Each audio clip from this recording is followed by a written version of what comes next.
Welcome to the Man Cave Podcast with Dan Casper.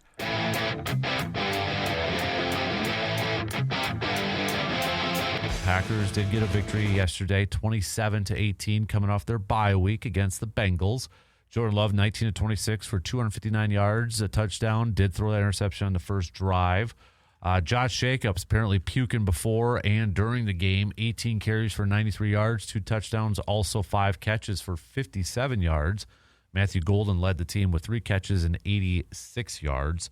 Packers, no turnovers again for this defense, and only sacked Joe Flacco once, and that was Lucas Van Ness, who ended up leaving a couple plays afterwards, getting carted to the locker room with a foot injury. Nothing's broken, but apparently will be going through getting an MRI to figure what is going on.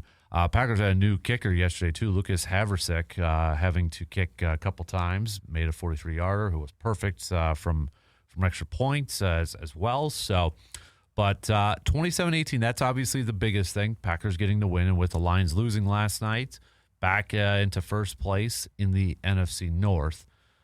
But I'm curious to hear from Packers fans. How would you describe yesterday's game? Because and I don't know if I had the bar set way high. Like, I wanted a dominating game. I wanted a dominating performance. I wanted to see them come out hot, ready to go, putting up a big number against this Bengals team. And we didn't get that. I think it's fair. We didn't get that. So I'm racking my brain on this thing, trying to figure out what's the best word, what's the best phrase to describe this thing. It's underwhelming. Is it? That's probably the one that I'm coming away with, or a little bit of a more to be desired, left more to be desired. And the thing, I guess, to me right now is at the forefront of my mind is this is 2 games in a row now where we've seen this defense in the second half allowing a little bit more points, a little bit more yards. You go back to the Dallas defense, first half was really solid. Against Cincinnati, I mean, essentially blanking them, right? And then the second half, it's like, okay, now first drive in the second half was 17 plays, and they gave up a touchdown. Well over half the quarter. Right. So it's like, okay, now we can't get off the field in the second half for the second game in a row. So now I'm scratching my head there. I'm scratching my head why they only had 1 sack against Flacco, why they can't get the ball or turn the ball over or force those turnovers on defense. So again, the win is obviously the most important thing. That's the only thing that matters. But it's just a little bit left to be desired from my standpoint here. And I don't know if it's just because I have super high expectations and I've set the bar incredibly high on this, but I don't know. Like, I'm not quite comfortable with it yet. And I don't know if it's just me being, you know what I'm trying to say? Like, right. I just, something doesn't feel kosher. Something doesn't feel completely right. It doesn't feel like it's all clicking yet. Right. Which, I mean, it's October, so ideally, that's not the time you want it to be firing on all cylinders. But you're right. Like, that's a game where you don't want to just win. I mean, a few weeks ago, Carson Wentz, the Vikings, put up 40-some points on him. Right. And granted, that was with 2 defensive touchdowns, and that was Jake Browning, not Joe Flacco. Mm-hmm. But still, like, you're looking for, you get up, you stay up kind of a thing. Right. And the fact that it got down to, like, one, I'm like, are we going to do this again? Is this going to be another Cleveland game? I mean, we were 1 play away from having to punt, thanks to a deep pass to Matthew Golden that picked up the first down, but Green Bay was 1 play away from having to punt and give the ball back, and Cincinnati was only down 6. And it's like, what are we doing? Like, what's going on here? And I know the numbers and the stats. You look at that. It's like, over 400 yards, and they only gave up or allowed 200 something. But it felt like it wasn't a complete game yet, right? It felt like it was a little underwhelming. It felt a little. I'll go back to it. A lot left to be desired yet from this, and I want to see it all kind of click together. And you're right, it is still October and such, and you want them playing their best football December. Getting into the postseason and such. It doesn't feel like they're there yet, offensively and defensively, and God knows special teams. At least they didn't have any blunders in this one with a backup kicker. It just that is just. I hope it turns around. I hope it kind of gets going here. I mean, on the one hand, too, you look across the NFL. Now you got the Lions with 2 losses and Brian Branch issues from last night and such. Chiefs are, it was a big win for them to kind of keep pace with everything going on. The Eagles have lost 2 in a row. Bills are coming off of a loss to the Patriots. I know we asked this on Friday, who's like the best team in the NFL right now, and I thought it was going to be the Lions, but now you look at, man, is it Tampa Bay and the Colts? Yeah, it just might be one of those years. Right. So, and you know what? After this weekend, might be, well, those teams lost now, so it's going to be somebody different.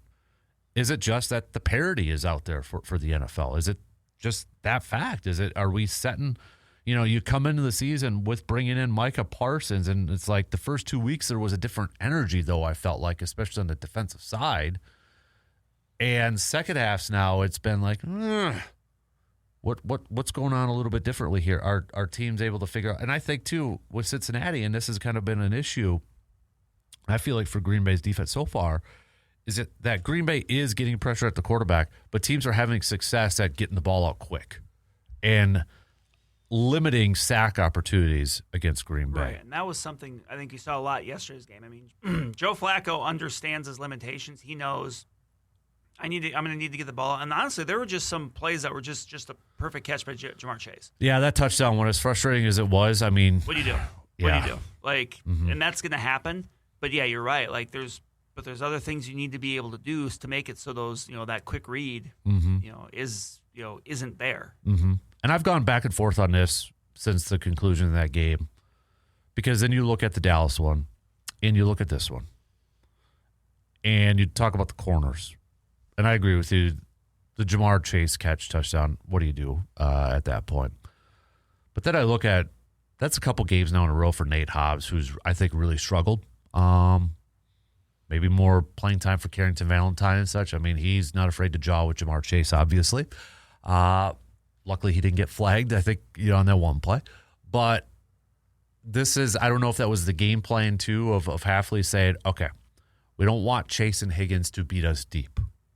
Because I remember Mike Pettin back in the day saying, the quickest way to travel is through the air instead of on the ground, and like trying to limit the deep passes and the big plays and that. And we know Flacco can air it out, right?